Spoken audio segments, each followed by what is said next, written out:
Commission meeting to order, and the first item is to welcome our new member, Cheryl Mullane. And Cheryl, do you want to give a commercial about yourself? Speech. I'm not prepared, I'm sorry. I'm just excited about this opportunity and hope to do some good work with all of you. Great. Mr. Chair, Cheryl has done a lot. She's in this studio a lot, so this is like a second home for our new appointed member, and she's involved in a lot of programs, and not only works on her own programs, but volunteers on other programs, and she's serving on an open at-large seat, and we're very excited to have Cheryl on board, a very active volunteer, so welcome aboard. Thank you. Welcome. Thanks. First item is the consent agenda. We have two items, the minutes from the May 18th meeting and the treasurer's report. If there are no adjustments to either one of those, I would ask for a motion to approve both. Motion been made, second. Any discussion? If not, all in favor say aye. Aye. Carried. First item under action item is a presentation of the 2016 audit report.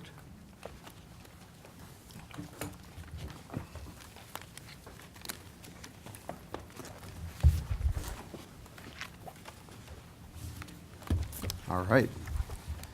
Mike, you have anything to say, or should I just get I think started?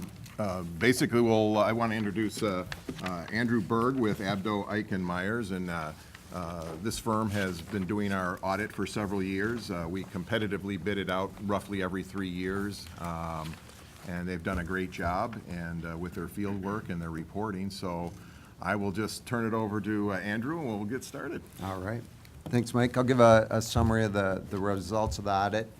The end result is that you hire us to issue an opinion on your financial statements. We issued an unmodified or clean opinion, the best opinion you can get.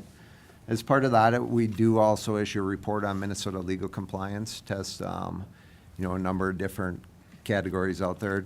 If you saw in the management letter, there is one finding related to claims and disbursements related to putting a declaration for payment on the back of your checks. You did have it on your commission checks. It wasn't on the back of the access checks. It is reported in there, but as you'll see in the management response, that's already taken care of now, so a non-issue at this point.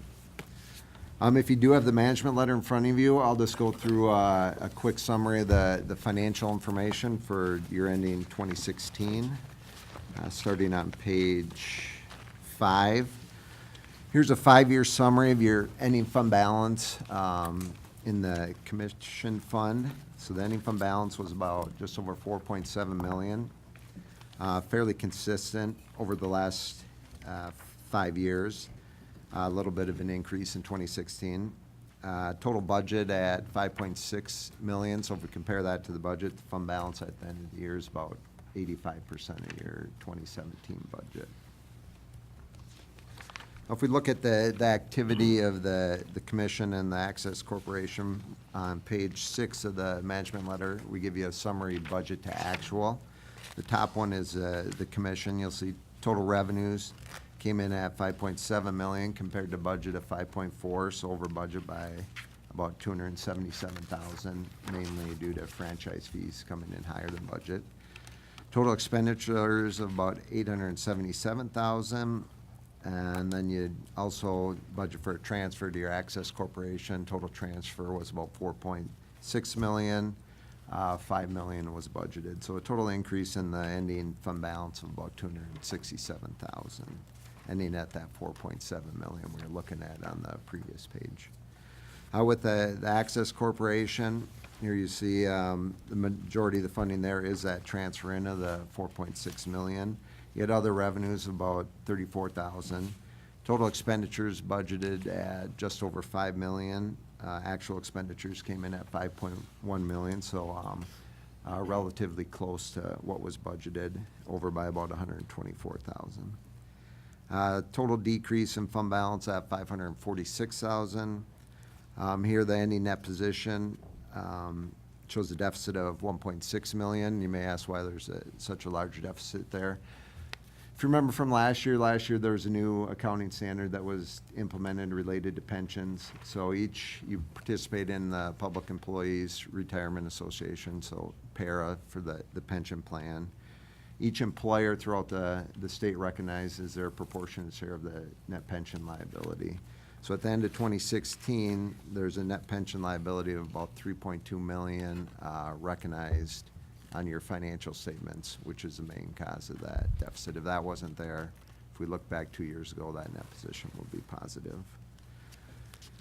On page 7, here the commission as a whole, we give you a 3-year graph of your revenues compared to budget. The top line there, you'll see the actual, the red bar came in higher than budget each of the 3 years presented, and also increasing slightly each of those 3 years. The bottom graph there is your total expenses, the budget compared to actual. 2016, you'll see that actual was slightly higher than budget. 2015, you were under budget, and 2014, you were under budget too. Page 8 gives you kind of a 2-year comparison of your split of revenue. As you know, your franchise fees make up the majority at about 77%, the access fee at about 21%, and then other at about 3%, which was the split fairly consistent between each year. We also give you a comparison of your revenues on page 9 over a longer period there. You'll see that the split is fairly similar, over a longer period. With that franchise fee, the blue line making up anywhere from 76 to a high of 81% back in 2013. So total revenues, the green line there, increasing from $4.5 million in 2009 up to $5.7 million in 2016. So with that, I'd open up to any questions anyone has. Mike or Bill? Al, do you know what the PERA assumed rate of return is? Did that affect the pension amount also? That the net pension liability did go up from 2015 to 2016, and I think part of that was, I think they changed their assumed rate of return. They lowered that some, so that had an effect on the total pension liability at PERA. Okay. And I think those rates are disclosed in the financial statement notes too, those specific rates. Thank you. Any other questions regarding the audit?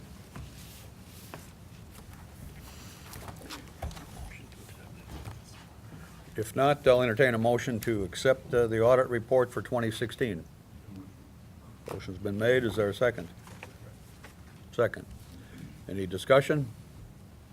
If not, all in favor, say aye. Aye. Opposed? Carried. Thank you. Thank you. And thanks to staff for another great job. Yes, Mr. Chair, I'd like to especially thank Wendy. She works directly with the auditors. I'm involved, but not as much. She's usually finding all the paperwork and digging in the files, and there's a lot of work involved with that. So hats off to Wendy for those, 3 days or so. They're out in the field working, and there's always all kinds of follow-up. So, but it's good. I'm glad we have another clean audit, and I want to thank Andy and Abdo for another great, thorough job. Next item is the proposed 2018 budget. Mike? Yes, Mr. Chair, members of the commission, we have this item also in the Northwest Community Television agenda as well, but we cover it once through here, and certainly if there are questions later on, we can answer them in either one of the meetings. But this is the combined the Northwest Community Television and Northwest Suburbs Cable Commission budgets. And I realize we will need to put page numbers on these things in the future here just to make it a little bit easier. This is attachment for the budget packet, and you see the table of contents of the various things that we have in here. Of course, as you know, we updated our mission and vision just a couple of years ago, and that all remains in terms of what we're trying to do here. I won't read through all that or take everybody's time on that. And then after that, we have some more detail. The next sheet is like the approved 10-year targets that you approved about a year ago, this past May. We listed all the various things under specific areas like financial security for the organization, strong and well-run organization, staff improvement and fulfillment, content reach expansion, those types of things. Those are specific target areas that we are working on. Of course, you see the compensation goals that we've had for a very long time on the next page in terms of what we're striving for. And of course, in all of our compensation, when we set it, we look at what the cities are doing. We survey them every year because technically we are funded by you. So we look at that. We send out a note and find out where people are at in terms of compensation packages. We are a non-unionized shop here, so things might be a little bit different with steps and lanes and bargaining agreements and that type of thing that cities normally have to deal with that we do not. I do want to take just a little bit of time and talk a little bit about revenue and expense. I have a little narrative page that you'll see there. It's titled Revenue and Expense Outlook for 2018 through 2024. And then there'll be some graphs that I'll refer to, two graphs, one that is very telling in terms of subscriber numbers, and then the other in terms of the overall revenue. In 2007, the number of subscribers was at 73,710. If you look at the subscriber graph on the next page, it will show you a steady increase from 2007 to 2010 with a peak of about 76,976 subscribers. And then a downward trend in 2011 to 2017 to an estimated 70,607 subscribers. This is important because the number of subscribers directly affects our two major sources of revenue, franchise fees and the community television program fee. Now, what's been interesting all along is although the subscriber numbers are going down, our revenue, the reason our revenue stays up is because of increases in cable rates. So those are offsetting the subscriber losses. However, it is still a very telling graph in terms of the subscriber numbers. But one thing that's not reflected on there is, and we'll get into more details with Mike later on the CenturyLink, which is now competing directly with Comcast. They are about 700 or 800 subscribers right now, so that would probably give us a little more of a wash this past year, but I think still with I still anticipate there will probably be a downward trend in numbers, and then the question is how much is CenturyLink going to do in terms of being competitive and going out there and seeking more customers and competing directly with Comcast. So that will be the ultimate thing, which we'll talk about in a little bit. But the franchise fee growth between 2013 and 2017 has grown an average of about 3.5% a year. We usually put our revenue projections at 2% just to be safe. We don't want to just put it at that max because it definitely could change, but we'd rather project it on a conservative basis and be safe rather than sorry. Franchise fees, of course, equal 5% of the cable company's gross revenue, and that's strictly for cable service. I know some of you have heard this speech before, but there's always new members coming in. We do not receive any of the revenue for any of their internet service or telephone system, and that's a big part of what they do. I mean, Comcast being one of the big providers in the country, a vast amount of their revenue is coming from internet subscribers and not so much traditional cable TV. It was decided many, many years ago that local franchise authorities could not collect like a percentage of the internet revenue, and that's truly where they're making most of their money is on the internet side, because when you think about it, at its core, people need internet service. They can certainly do what we call over-the-top type of services where you can get internet and then maybe subscribe to Netflix and not really have a traditional cable TV package. So I do know this, if we did get, and I don't know what their numbers are, but I know we did get revenue for the first couple of years on internet when it was just first starting to take off. It would be substantial, but that's never going to change. It's, you know, I don't think anybody's even probably fought that issue in many, many years at the federal level. So, but things financially are looking, you know, so far so good. We do get a community television program fee, and that is $1.36 per month. And you can see on that revenue chart, that second chart beyond the cable subscriber one where we have two graph lines, you can see where that bumped up after we had an agreement with Comcast to bring that number up slightly. But of course, because it's based on number of subscribers, this is the number where I think, although it's up now, that is a number that could begin to go down, depending on a lot of things, but you know, one being just cord cutters and that, but ultimately it will depend on what happens with CenturyLink as well. If they can, you know, go out there and competitively compete with Comcast and maybe bring some of those numbers up. These numbers here, all these numbers do not reflect anything with CenturyLink.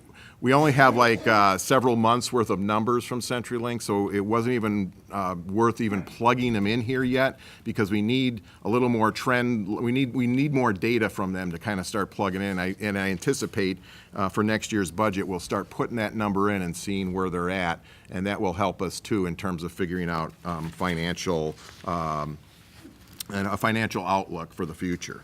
Beyond that, we project $30,000 in net revenue from advertising, tape dubs, any production work, that type of thing, and interest earnings of about 1.5%. We'll have Paul Hennon here, who's our investment advisor. He'll be here at the November meeting doing his annual investment report. We can talk a little bit more about that. For the period of this projection, we estimate that the operating expense will increase 2% a year starting in 2019. And in this year, there's about a 2.44% increase in combined between the two budgets. Overall, 2.4% increase. Are there any questions on this aspect of revenue and expense so far? Okay, Bill? Okay, so in the past, I've asked this, how do we make sure that CenturyLink and Comcast, when they're providing multiple services and providing discounts, don't attribute more than a deserved amount of the discount to us, thereby shorting our 5% fee? That is a good question. We hope to find that out. We're slated to do the audit this year. We're going to put it off to the beginning of next year, and they will look at all those issues. It's going to be a very detailed audit because one has, we haven't done one for quite a while, but it makes sense to dig in deep because we don't know for sure. You know, you don't know. They got their books. We're going on, you know, basically this honesty system, and you know they give us cable subscriber reports. But it will take, I think it will take an audit to get to that question there. So we pay somebody to go in and figure out if it's a fair... Well, you have to. I mean, yeah. Most franchise authorities will go in because they are, you know, basically, otherwise you're totally relying on the honesty, and you would like to think, but what these audit companies are finding is that, you know, they're actually finding money for local franchise authorities that should have been given to them, but were not, because it takes real deep analysis where they get into their books. You know, the audit firms can dig deep into that and find money.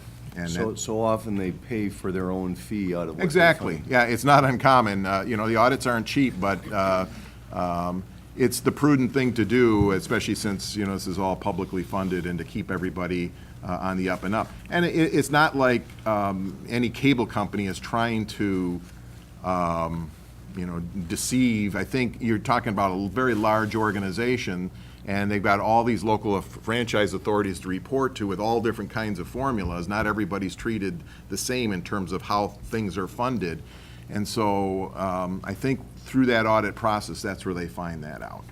So do we have in this budget a schedule to pay for that audit this year? Yes, Okay. yes. For the 2018. We had it late 2017, but in about the last month, it was decided, because of the deeper dive into subscriber numbers going down, we figured it'd make more sense to do maybe a 3 or 4 calendar year look back to include 2017 too, because it seems like this is a very interesting year in terms of what's happening. And I'd rather have a full calendar year and then report back and say, hey, here's what's happened, say, between 2014 through 2017, and then report back to the commission in terms of what the audit firm has found. Like the audit firm that we have here probably could not. There are specialty firms out there that look at that and do this all the time, and they know what to look for. Our audit firm would really not have that kind of expertise. So there's quite a few companies out there that do that. And then one more thing, once CenturyLink gets going, then in the future, these charts of average cable subscribers per year and the cable commission revenue per year will have one chart for Comcast, one for CenturyLink, and one for the total. Correct. Okay. Correct. And then see where we're at, plot them, have the separate lines to see how they're doing, but then put them together combined and say, this is overall. All right, that's all. Thank you. Okay. I'll ask you about it later. Pardon me? Question I had, okay, I'll throw it out there. We had our 10-year contract renegotiation with Comcast Xfinity, a year or two ago? At least 2 to 3 years ago. Okay, I'm just wondering if we should, from an executive and legal standpoint, review that contract and see if there's anything in there about declining subscribers, cord cutters, and if we would have any opportunity to receive some of the money from the internet services they're providing, because their own subscribers are getting video, media, channels they normally watch. Now they're watching on their tablets somewhere, or they watch our channels on their tablets. Yeah. I wonder if there's some There is no availability. language like that in a franchise agreement. In fact, I don't think any cable company would agree to that type of language anyway, because the federal law prohibits local franchise authorities of getting any internet revenue, no matter what. So even, we could ask politely, and then they could tell us no politely, but that's why you don't see it in franchise agreements. But certainly, yeah, it's great in theory if we could do that, but they're not going to let us do it. All right, then moving along here to, and then you see the overall spreadsheet here of all the details of how we get to where we get to. And I had a good discussion with Commissioner Willis yesterday about the local program fee in terms of right now, as you see here, it's pretty much flattened out. But, as Jim pointed out, he says, well, if the subscriber numbers are going down on the graph, how can you have the number, flat? Should that number be going down? And at this point, because the big question mark is where CenturyLink is going to come in, like I said, this past year, if let's just say Comcast is losing 800 subscribers in 2017, but CenturyLink is gaining 800, then we would be, kind of at a wash there. I think time is going to tell on whether, I think, Jim and I talked about this a little bit, that the trend line will definitely go down, and we'll just have to kind of put a formula in there based on when we get more information from CenturyLink. But still, I feel comfortable because we're only estimating about a 2% growth in franchise fees, even though we're exceeding that. But on the PEG fee, community TV side, certainly that is going to be an issue going forward. And I think it's important that we prepare for that, and that's why later on I do have an item in the budget to talk about how to look at that, because long-term, if that continues and/or some type of federal legislation change, this organization could be in some, financial dire straits. So we want to make sure that, we're financially sound. So we'll move on then. I'll get through this as quickly as possible. Like I said, we're, in terms of, if you go to the spreadsheet of the actual budget itself under Northwest Community Television, we after doing the survey of all the cities, we're proposing a 3% increase. We could talk about this at the Budget Committee afterwards as well. So that's what we have in there for salaries. And para and FICA are a same percentage because it's based on the salary amount. Right now, again, we're not proposing any increase in health or dental or life insurance. We have frozen our numbers quite a few years back, now we have this new system with age-banded health care. Because our organization is smaller than most of our cities, we're not part of a group of the Logis Healthcare Group as we know it in the past. It's totally different, and all of the healthcare is figured out based on your age. And so that's not the case at all the cities. So there's definitely, obviously the older you get, the more an employee will have to pay. The young people, they're going to pay a minimal amount. But so at least for this year, I'm happy to report we're still doing fine in terms of what the other cities are paying, and we don't have to pay anything. But again, it's not uncommon to see double-digit increases in health care, and hopefully, knock on, well, it's a plastic table, somebody's going to figure out this health care thing, because it just still is a major problem for everybody. So that's kind of that issue related to salaries and so forth and so on. Other things, I don't want to go through every single item here because we can talk more about that in the Budget Committee, but certainly if anybody has any questions, they can certainly do so. You'll just see in various areas where either we increase some things due to we need to fund that little line item more, or decrease. So there's, for every increase, there's also a lot of offsets with decreases as well.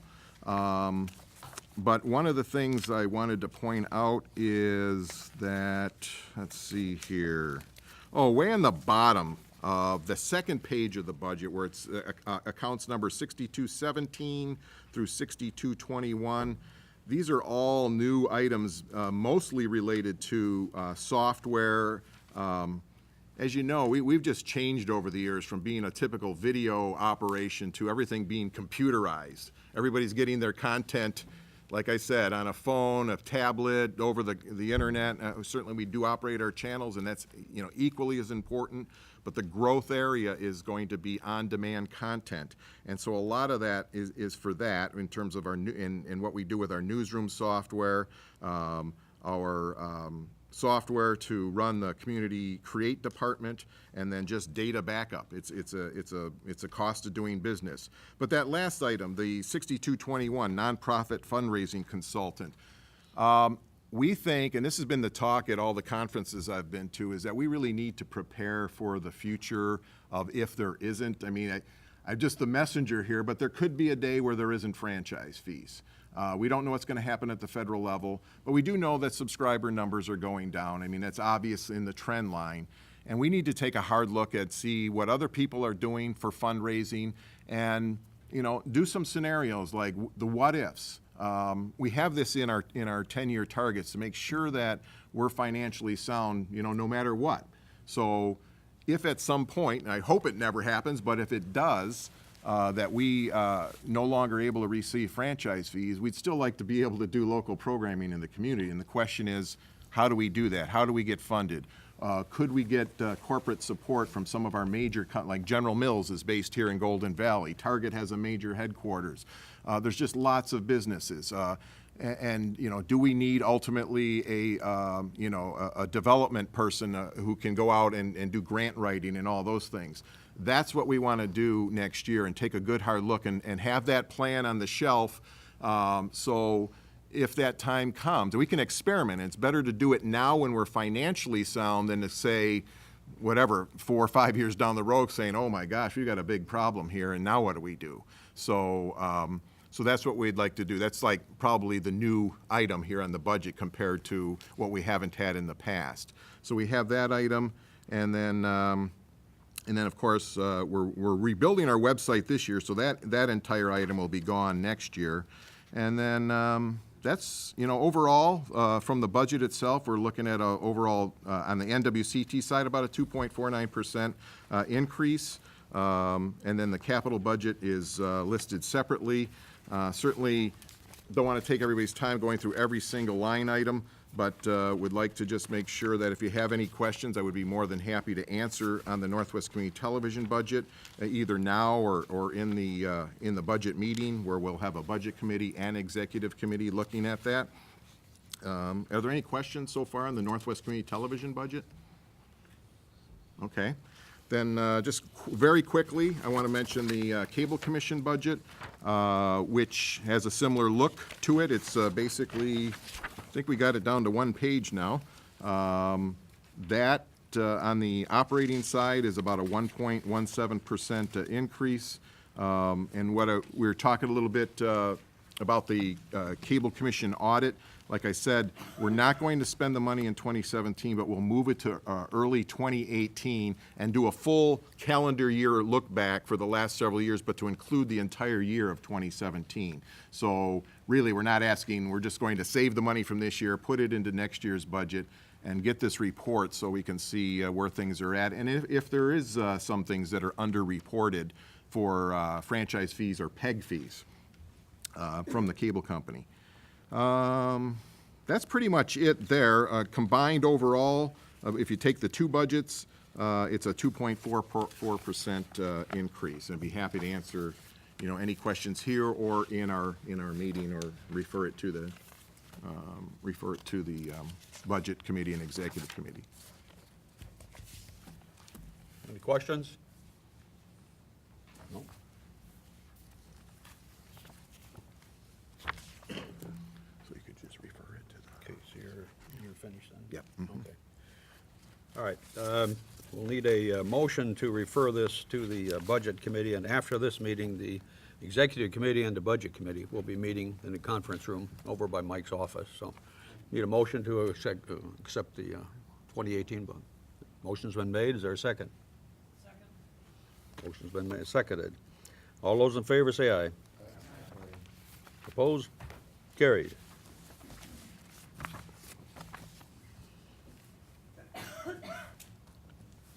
Okay, CenturyLink overview and update. Mike or Mike? Who's Well, going to do that? I'll start it off and I'll hand it over to Mike Bradley. We were just talking about subscriber numbers, and we finally, you should have this, I guess it's a two-page thing, but it's printed on both sides, called the Northwest Suburban Overview Updates in Action. This is from CenturyLink. On one of the pages here, it actually gives us a subscriber count of about 862 subscribers, which really is, so that's obviously a net, that's a gain for us. If you look at let's put it this way, if CenturyLink would not have come to this area, if this group wouldn't have proved of CenturyLink, competing in this market, then we would be down probably that many subscribers on the Comcast side. So it was a good thing what you did, because now there's competition, and I'm sure some of these subscribers are ones that may have said, hey, I want to try something different, and so now they have choices. And so that's that. But what is interesting is that we're over time, and again, it's all this time will tell how CenturyLink does. Mike Bradley, our attorney here, has a very good handle on what's happening in both in the metro area, what's happening in our system, what's happening nationwide. But I'm going to turn it over to him a little bit to kind of get more into details on these CenturyLink numbers, and then on the second part, when we get into his telecommunications update, to talk about other issues related to that. So, Mike, I'll hand it over to you. Okay, thank you and good morning. Mike has told me that I need to speak up, so I'm using my outdoor voice here today. In our cable franchise with CenturyLink, we have a provision in there that requires CenturyLink to meet with the staff quarterly. And I think that's been very helpful, not only here, but in other places in the metro area. And it just gives us a chance to really go over the numbers, go over maps, and to hear from CenturyLink what some of their challenges are as a company competing in the cable industry. And so our last meeting, I thought, went very well. We've maintained very good relationships despite some staff turnover at CenturyLink, to really kind of go over some of those things. They don't always have good news to report. Sometimes they do, but not always. And especially recently, they haven't had great news to report. But they come to the meetings, they talk to us, they answer our questions, and I think we're appreciative of that. We wanted to let you know that as far as the rollout of the Prism product, the growth in the commission area has become fairly flat as far as new households eligible for the service. There's one exception to that, and that is the city of Robbinsdale. And so the city of Robbinsdale actually had a 7% growth in this past quarter as far as new eligible homes. The rest of the cities, it really was flat. It was 0 to 3%, okay? So the good news is Robbinsdale. Robbinsdale had 7% growth, and they also have 50% of their homes eligible for 1 gig fiber to the home service. So that's kind of the good news story. The bad news is, it's not happening in all the cities, and one concern that we've noted is the city of Osseo. City of Osseo still has less than 15% as far as eligible subscribers in that city. So we're keeping our eye on that, and we'll continue to report to you if we think that there's some action that needs to be taken. But we're definitely keeping our eye on that. So the bad news for Osseo is that they have under 15%, but of all the eligible subscribers there, they're all 1 gig subscribers. So there is a little bit of good news for Osseo, albeit it's lower than what we would like to see. One of the reasons that I think we're seeing some of this flatter growth is that frankly, almost right after we we granted a franchise to CenturyLink, CenturyLink stopped asking for franchises. So I don't think in the metro area they have gotten another franchise after this commission granted a franchise. And I don't know if how much TV you watch, but if you're watching the ads for CenturyLink, about a year ago you saw a lot of Prism TV specific ads.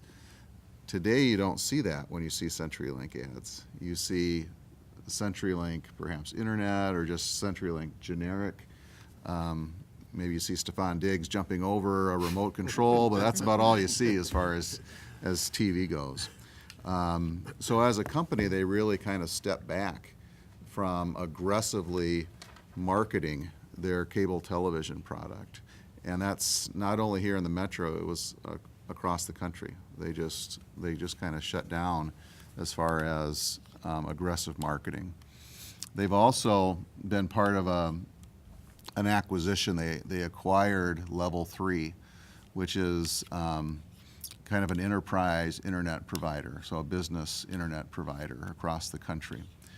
And it's unknown, I think, the staff was fairly transparent, I thought, about it, is they still don't know exactly where the new management team is going to go with Prism. So we continue to kind of, monitor that. While CenturyLink acquired Level 3, Level 3's CEO is going to take over CenturyLink here in January. So, and the deal is expected to close next month. So those are all things that we're kind of, monitoring. I don't think there's any particular action we need to take. We just wanted to make sure that that you were aware of what was going on. If you do have questions about your individual cities, we do have some information that we can share, kind of offline with you about what your, the overall number of subscribers that are eligible for service in each one of your cities. The overall penetration rate right now for CenturyLink is, is under 3% total for the area, and the commission area right now, 24% of households in all of the member cities are eligible for service at this time. But happy to take any other questions you might have about CenturyLink. Questions for Mike?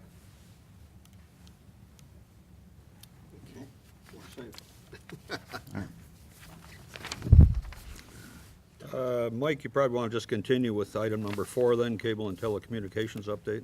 Okay, so I have a few other things to report on today, and I guess I'll start with CenturyLink. In your packet, you have a copy of a lawsuit that was filed by the Attorney General against CenturyLink.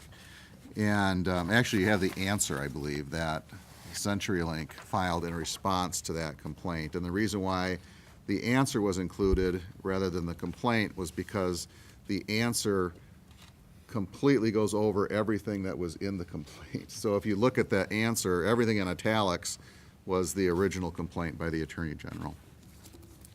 The Attorney General brought this suit because she believed that CenturyLink committed consumer fraud and deceptive trade practices in violation of state law. And if that's true, that would be a violation of the cable franchise here. And are any of our cities in Anoka County here? No. Okay, so all of the specific cities that were named in the complaint were from Anoka County. So the North Metro Cable Commission last night authorized staff to issue a violation notice to CenturyLink based on CenturyLink's violation of state law. And specifically, they had 2 cities, Blaine and Spring Lake Park, where residents were specifically mentioned in the complaint, and based on that, they felt they should issue a violation notice, but hold back on imposing penalties until the lawsuit is resolved. So anyway, we wanted to bring this to your attention, that the Attorney General has come to the conclusion that CenturyLink violated state law. As you can see from your packet, it was a very detailed set of allegations.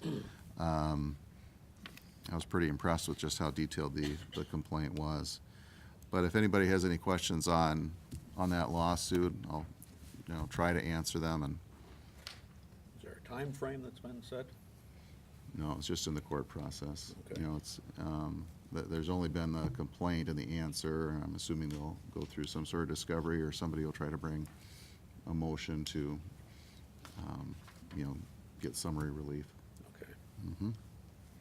Okay, moving on then, we'll go to closed captioning. So a number of months ago, the commission authorized us to move forward with a closed captioning study that would bring this commission and your member cities in compliance with the ADA as far as any closed captioning requirements. The update for you is that the requisite number of jurisdictions or franchising authorities have agreed to participate in that study, and that will be starting that later in the fall and into winter, and hopefully have a final report and resolution for you by late winter, early spring, is my guess. At the NATOA conference that Mike Johnson and I both went to in Seattle, it was a very good conference, and one of the sessions that I really enjoyed, it was actually right before mine, was on drones. And they had the 2 takeaways from that session were that any government organization using drones should have a good standard operating procedure in place.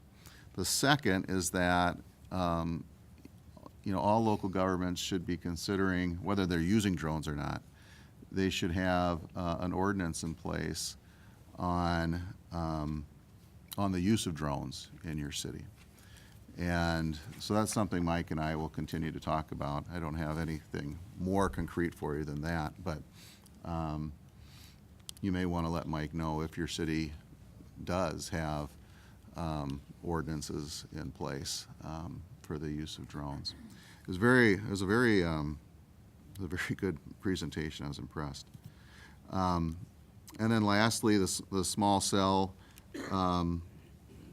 rollout in Minnesota and the Twin Cities. Like I said in my report, I was kind of expecting that the League of Minnesota Cities would issue a model small cell ordinance. But earlier in the month, they indicated that they weren't going to be doing that. So we are going to be putting together a group of cities to prepare a model ordinance. And I really think the goals of the ordinance are to, number one, come into compliance with the new state law. And really, number two is to, prepare your cities for what may be a lot of applications to put small cell antennas on public property in the right-of-way or other utility poles in the public right-of-way.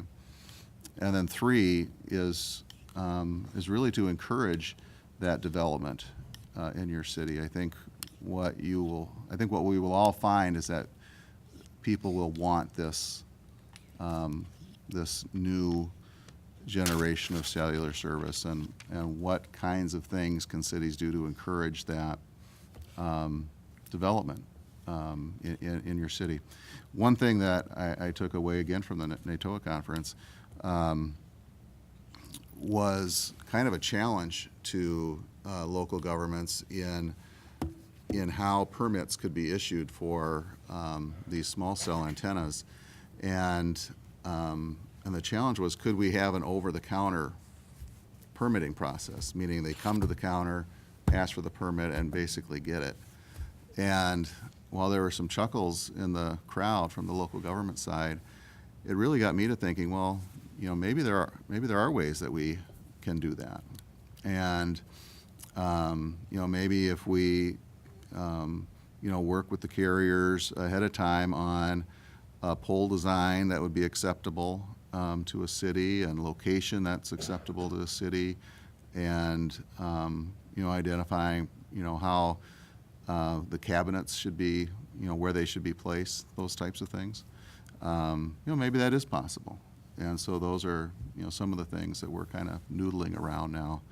And I think another way, perhaps, of making your city look attractive to investment in this new technology. And that's my report. Any questions for Mike? On the last piece, the small cell, you said you were going to set up a small group to discuss the ability to be involved in that, or? Yeah, and Mr. Chair and members, what I'll do is I'll let Mike know what that's going to look like and what the cost is going to be, and then your member cities or the commission, if that's what this group chooses at some point, could participate. So the ultimate question is, does this body, through all the various city representatives, would you like us to pursue some type of model ordinance that all the cities could use, that Mike, and I believe other cities are interested in, Yes. on the east side of the metro? And so And we could north. cost share putting together some type of model ordinance on this small cell thing, because I don't know how many cities are being inundated right now with applications, but I do know some cities on the East Coast and the West Coast, it's becoming a major, major issue. I brought my expert with, my city manager, Marcia Glick, who wants to say something. Yeah, so a number of cities work with Kennedy and Graven already on a model ordinance, and Robbinsdale's already adopted it. I don't know how many in the group were also part of that. Part of that one. So we could forward him. Well, it's something that we all participated in and paid for.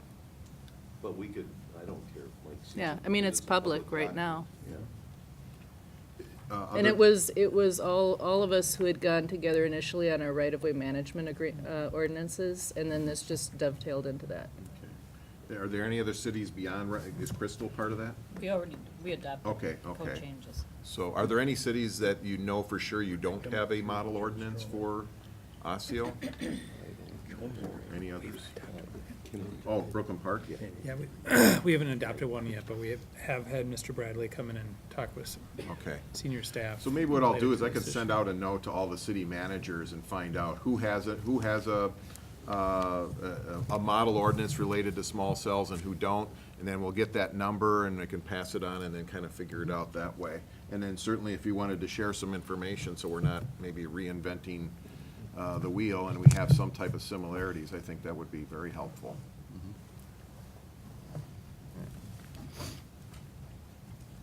Any other questions regarding Mike Bradley's report?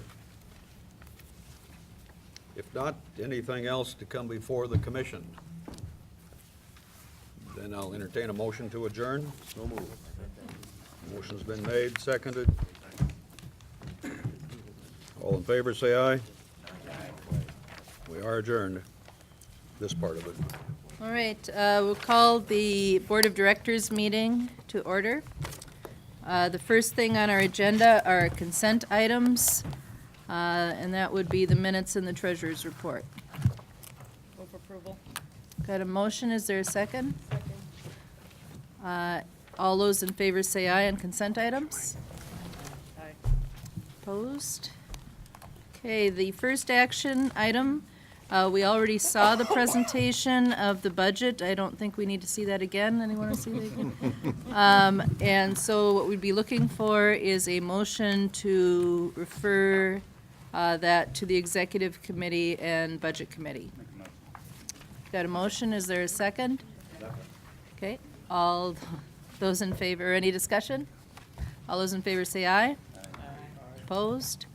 All right, the next item, action item is a presentation of the updated community handbook, or employee handbook. Yes, Madam Chair, I'm very excited to bring this before you. There's been a lot of work involved in this project. The last time we did an employee handbook update was in 2009. We've spent a considerable amount of time since April working on this project throughout the summer and updating the handbook. We've got a draft version attached. It's very important to point out that, when you do an employee manual, to be totally upfront and say that no benefits, accrual schedules, anything has really changed in terms of things. We just basically have updated the manual with no, further benefits to employees or anything, but making sure that we've got all the latest laws and procedures in place here. We have been members of the Society of Human Resource Management for many years, and there's about 285,000 members in 165 countries. It's a very big organization, and they do a great job with HR-related issues. And so they came up with this electronic employee handbook builder, which has been legally vetted and which we used. We decided to use it after meeting with the city of New Hope, who has a similar thing, and I'm not sure if New Hope has finalized their manual yet. They're still working on it. still working on it. But now you can put the pressure on them, right? I gave him a copy of yours. Oh, good. But a lot of work is involved, and Wendy has done quite a bit. I don't know how many times we've read this together. A lot of times. But this was brought to the Northwest Community Television Policies and Activities Committee back in August.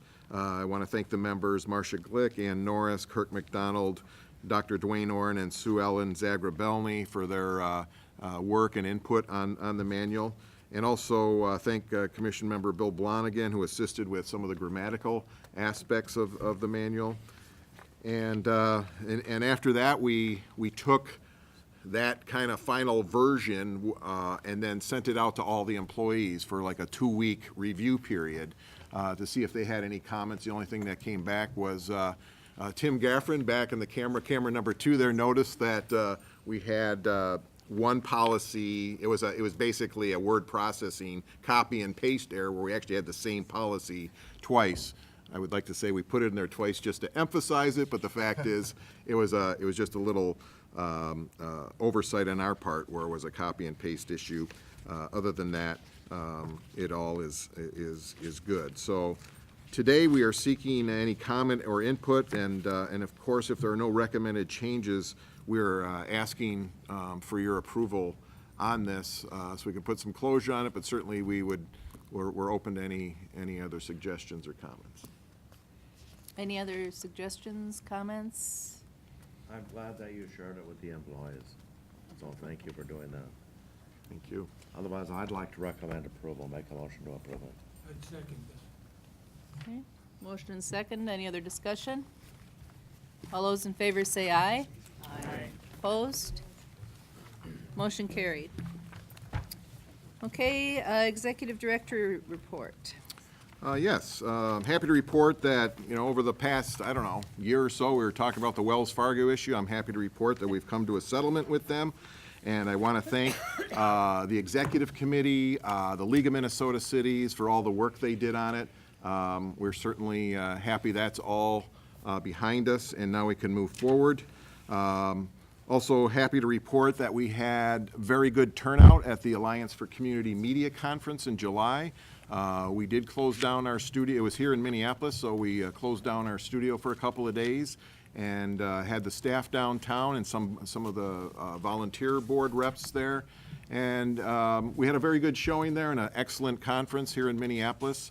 The Twin Cities is kind of a hotbed for community TV. It's not, you go to various parts of the country and not everybody has as much community television as we do here in the Twin Cities, so we're very fortunate.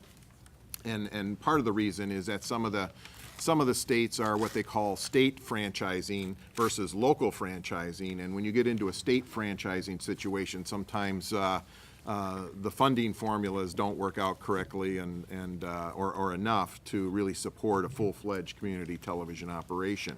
But, so we're very excited about that. Everybody seemed to enjoy the conference. I had the opportunity to participate in a plenary session about the future of community TV, and then moderated a panel on building a better board of directors. And I gave some examples of some of the things we do here, like in terms of we do orientation sessions for the board, because some of these people will have these things and go, well, we never. And to me, that's like a number one thing we do here now, is that it's important that the board members know in advance before they get seated, like the entire operation, the difference between what is Northwest Community Television, what is the Cable Commission, how are we funded, what do you do? And so we shared, it was a great time to share ideas. And as Mike said, we just got back from the conference from the TOA, and I do sit on that national board. I think I've got another year left on that. A lot of work involved, but it has been very rewarding, and to have a voice from Minnesota on that group. This was the booklet here. We did have a nice little ad in the back to promoting our CCX media and the Cable Commission. And basically the ad says everyone has a story to tell, and we have been sharing thousands of stories in our community since 1982. Thanks to this board who really supports, and commission, who supports this concept of what we're doing. And so it is very unique, and I mean, people do look at us as kind of a model organization. And anytime we could spread the word about our organization to other organizations, it's a good thing. So, so thank you for all that you've done in terms of supporting us over the years. We just recently updated our security system. It was 20 years old, and a panel finally blew out. It was pretty old technology, operating on like version 1 of Windows 95 or less. It was bad. So we've updated that, and that's all good to go. I know staff is working on some remodeling here on the Create side. We'll be putting in some new counters and the carpeting. I know some of you have seen the carpeting over the years. It's pretty worn out and bubbled up and stretched in every different direction. So it just needs some a little updating with paint and carpet and some new counter systems, and we should be good to go on this side of the building. Want to mention that John Jacobson and Jay Wilcox, our two sports guys, are featured on Friday Night Football It's great because they get basically free time on a football high school recap show live. The host of the program calls in and talks to John and Jay about what was happening at the game that we're covering. We also have some spots that air in there about CCX Media, Northwest Community Television, and so it's a great way to get the word out. And I think, I was proud of Mike speaking at the conference there. He was involved with one conference called 75 questions in 75 minutes? Yes. I don't think they got to the 75 questions with they were all attorneys supposed to answer 75 questions in 75 minutes, and they didn't quite get there. We got less than 75 questions and did it in 90 minutes. Exactly. So anyway, so that was good. That's really all I have at this point. I was going to, in terms of time, I'd like to pass it on to Dave here. All right, staff reports. Thank you, Mike, and I'll stand over here just to make it a little easier for the TV folks. Sorry, Wendy, I'm at your back here, but a couple quick things from the staff side. Want to circle back to the 10-year targets that Mike mentioned within the budget, and that's something that we're watching very closely and following. A few of the 10-year target areas that we're really working on is, number one, is the branding. So obviously with the CCX Media, we have a lot of work to do. I have a short video to show you that explains a little bit of the work there. Also, some of the things with branding we're doing is we're cutting more video links now, so you're seeing a lot more video links come out to people involved in stories and also into those weekly Gov Delivery recaps. So that's a big part of our branding effort. We're also looking at some of our social media, so you'll see some changes in our Facebook. If you're a Facebook follower, we're doing some testing and some things to improve the reach and views of that. And also our website, as Mike mentioned, we're in process of that. We just signed the final document, so we'll be working on the final look of more of the background. The website is obviously updated of the look of CCX Media, but the back workings, and you'll see a difference come late January, early February when that is completed. One other area of 10-year targets to talk about is use of resources. So we've looked a lot at how are we doing things, and also content. Are there ways we can do things better and really deliver what people want? So be watching next week. You'll see a few new things happening in our newscasts. One of the elements is called Inside City Hall. And what we're going to promise that we're going to give our viewers is a top 2, 3, 4 bullet points of what happens at the various council meetings. We obviously cover stories when it's a story element from your council meeting, but we think residents want to know just what are a couple of the top things that were discussed. And so we'll be doing that mostly in a graphic form, but occasionally a voiceover or maybe going to a soundbite if necessary. The other we're starting is a school spotlight, and again, another look at how are we doing with our resources and the content we're giving. And we believe that people like to know what's going on in that neighborhood school that's down the block from me. And we do features on schools on occasion when it's content or topic driven, but we are making a commitment that we're going to cover each of our schools, public schools to start, in our northwest suburb area, and that's 70 schools, believe it or not, with a feature story within our newscast in this school year. So the first one will start airing next Tuesday. It's a 2 to 3 minute package about the schools to say, hey, I live by Pilgrim Lane Elementary. What makes it unique? What are some of the neat things that are happening trend-wise at that school? So be watching for those coming up. The other, and Barb will talk about this, is through the create side, what happens down here. One thing that we're looking at as far as use of our staff and resources is reaching out a little bit further to nonprofit organizations. And you'll be hearing a little bit more about that as we move ahead, and also school districts, and I think Barb has a little clip of that. Speaking of clips, let's take a look at a little video here. Draw your attention to the screen. Obviously, our event staff is very busy during the summer with parade coverage, and so we had a chance to head up to Maple Grove for their parade. And again, a fun chance to tell people what's happening in the community, and also maybe have fun with the way a business promotes itself. Listen to this. Silver sponsor marching into view. This is North Clinic. They serve many of the cities here in the area, and look at this. They all wore the white coats tonight. If you need any checkup, Al, you know, we could just run out there in the streets and say, how about a little blood pressure check here? Check my blood pressure. And you see some of the doctors. Now, you see this at sporting games, and where you've got the big heads of some of the basketball players. Here we've got big heads of doctors. I love it. One of those might be mine, or it might be my Let's wife's. look.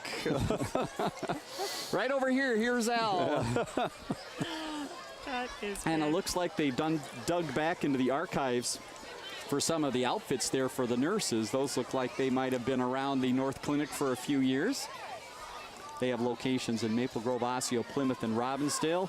They take pride in their motto, where caring is a tradition. So again, community parades, a big part of our summer coverage, and not only do we cover the parades live, which again, the cities are monitoring those for monitoring of how the parade's going. So it's nice to know they're using that resource as well. We also do a lot to promote the events ahead of time. So we partner with the cities to make sure that if Plymouth on Parade is coming up, which it is this Saturday, that people know about it. Here's a short clip.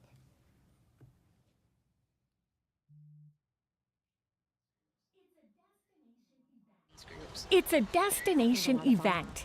That is Plymouth on Parade, and it's coming up Saturday, September 23rd. One new twist this year is an earlier parade start time of 10:30 a.m. I think the big thing will be the time change with it being an hour earlier, but we'll have plenty of entertainment, plenty of units again this year, so it'll be an exciting parade. The fun continues well after the parade. From noon to 2 here at the Hildy Performance Center, we'll have free family entertainment such as face painting, inflatable areas. We have a new toddler area this year for the And our commitment inflatables. to the cities to make sure that people in the cities know about what is coming up. And if you want to watch this Saturday at 10:30 in the morning, I'll be announcing the parade with one of your commissioners. Helen LaFave is going to join me at the microphones. So we're going to have some fun. So get your jokes ready for the parade, Helen, because it'll be a good time. Want to show you a quick news clip here, and just for time purposes, I'll just go through the first part of it. Obviously, there's been a lot of development and redevelopment in the area. So within this clip at the back end, we talked a little bit about the Brooklyn Center Movie Theater, which is now turning into Top Golf. We also talked about a new apartment complex coming up in the city of New Hope next to their golf course. But the first story I want to show here is just a little look at how the community can come together, and we look for these type of stories where the community really is showing themselves well. This was Festival Foods in the city of Brooklyn Park, and as people might know, they had a fire inside the grocery store.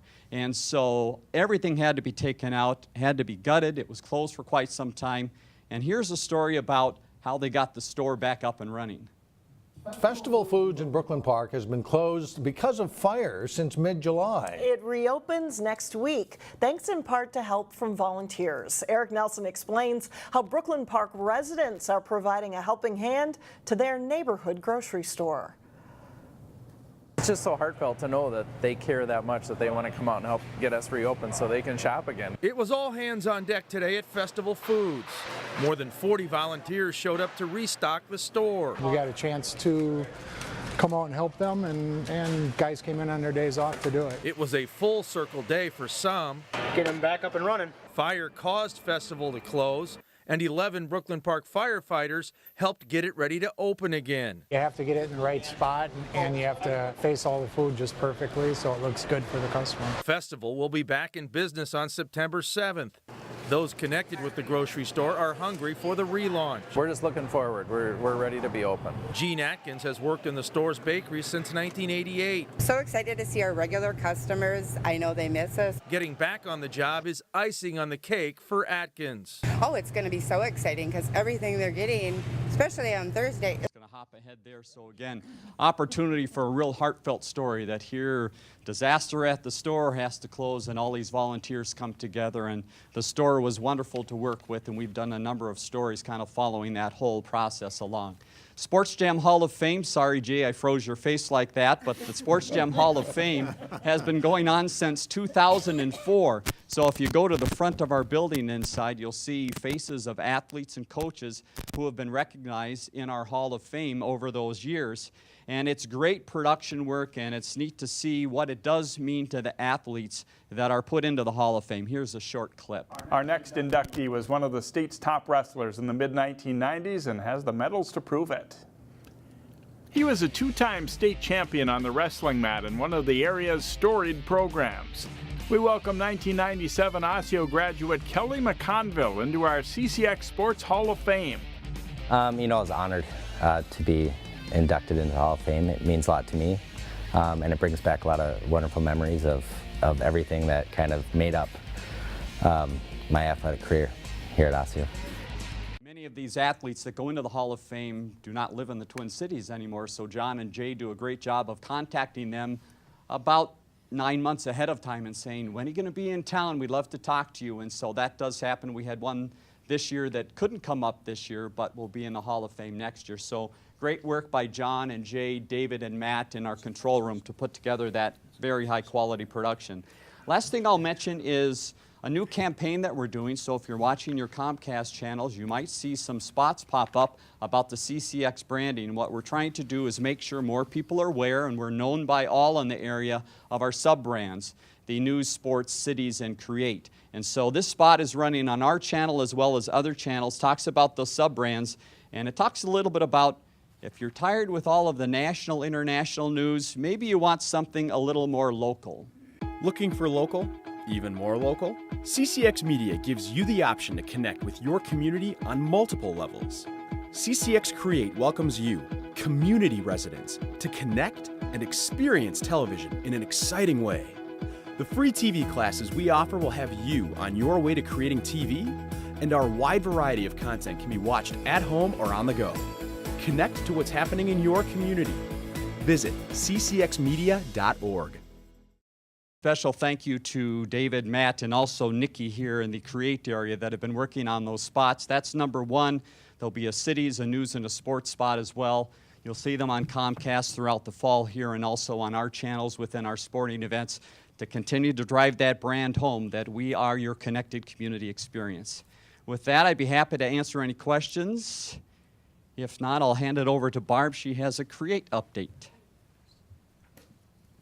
Oh, you have a question? Thanks, Dave. Before I get started, I just wanted to welcome Cheryl. All of the staff, the CCX Create staff, and the volunteers are really excited to have you aboard. So welcome, welcome. Okay, we've had a busy time since our last meeting, so I'm going to let Dustin Cooper, one of our studio managers, tell you a little bit of what we had going on over the summer. So go ahead, Tamisha. Hello, board members and guests. I'm Dustin Cooper, studio manager here at CCX Create, and I wanted to show you what's been going on since we last had a board meeting. The first thing I want to bring attention to was Tamisha and Nikki's successful effort at implementing our new scheduling software titled RuShare. This system will allow volunteers to book studio and editing time anywhere from a computer or cell phone.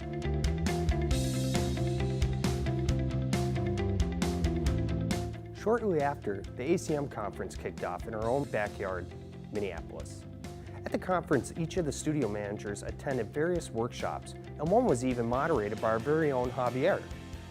He was overseeing virtual reality workshop, as well as being a member of the conference committee, from planning, coordinating, and ensuring the conference went off without a hitch.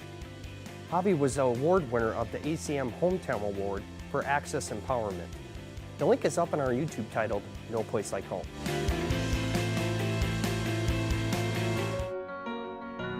I love coming down here to NWCT because all the great people, the love, just the electricity in the air, the magic that is made down here. But most importantly, I get into the mind of Rance McGrew from Sending the Clones, and it is quite the experience. Next, I'd like to switch gears to something new CCX Create did.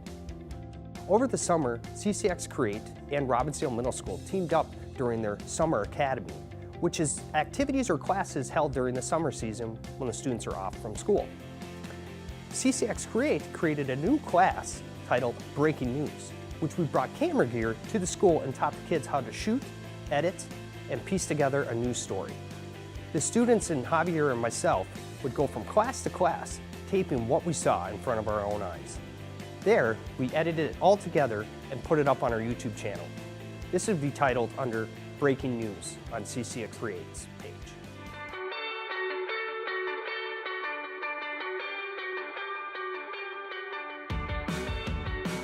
Hi, I'm Ty Miller reporting from the incredible Robbinsdale Middle School gym, where this young man, what's your name? My name is Devin. Hi, Devin, is taking fencing classes along with about a dozen other kids. Tell us a little about yourself. Like, what are your hobbies? Like, what do you like to do for fun? Well, I play the cello. Oh, wow. And I also am doing all district orchestra, and I have a guinea pig. Welcome to engineering class, and my name is Hannah, and I'm from Breaking News, and today we're going to take a look into this class. What do you like about this class? This class is amazing. Like, you can make planes or helicopters. That's what we're making today.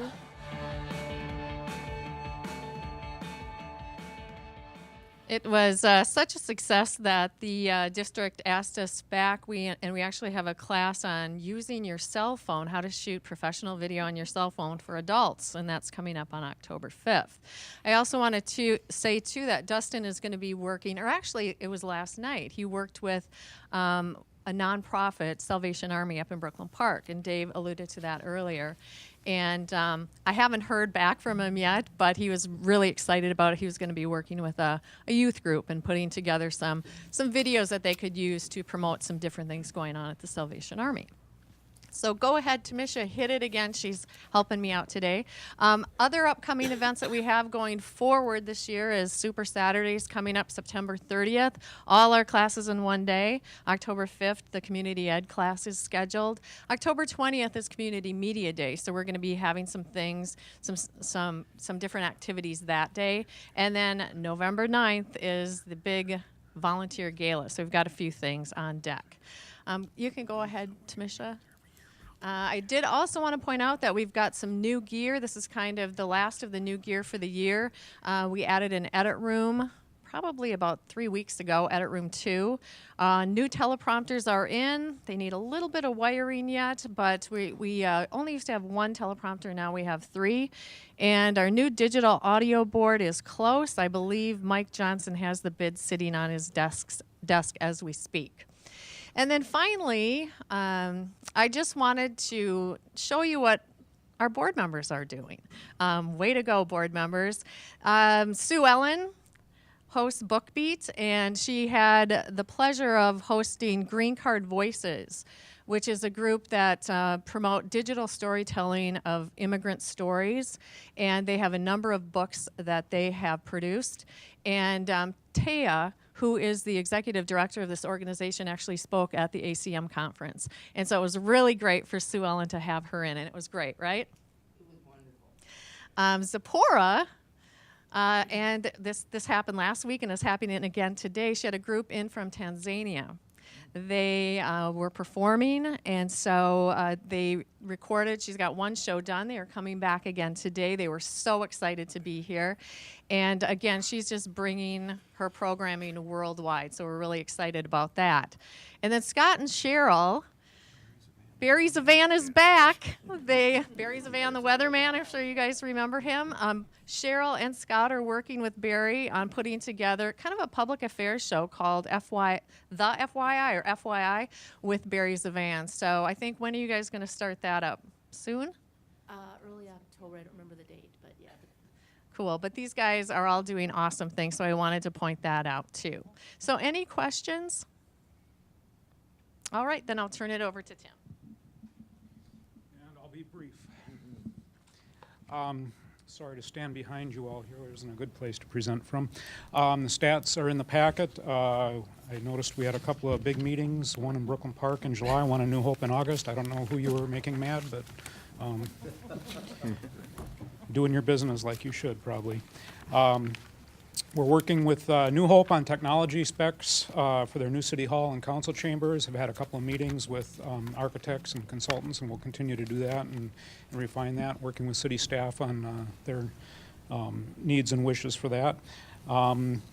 Also, we'll be meeting in the not too distant future with both Golden Valley and Robbinsdale to talk about remodeling at their council chambers. Those systems are getting on in age. It seems like we just replaced them, but systems have a life of 7 to 10 years, and we're getting past 7 on a couple of them here, so time to start thinking about that. We are working on graphic revamps for Channel 16 for all the different cities, and having meetings with cities about that. Met with Plymouth, and I've been working on some for Robbinsdale I need to talk to them about.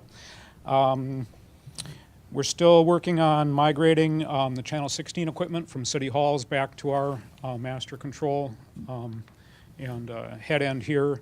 We've been waiting on some equipment to be delivered and installed, and have most of that in place now, so we'll be finishing that.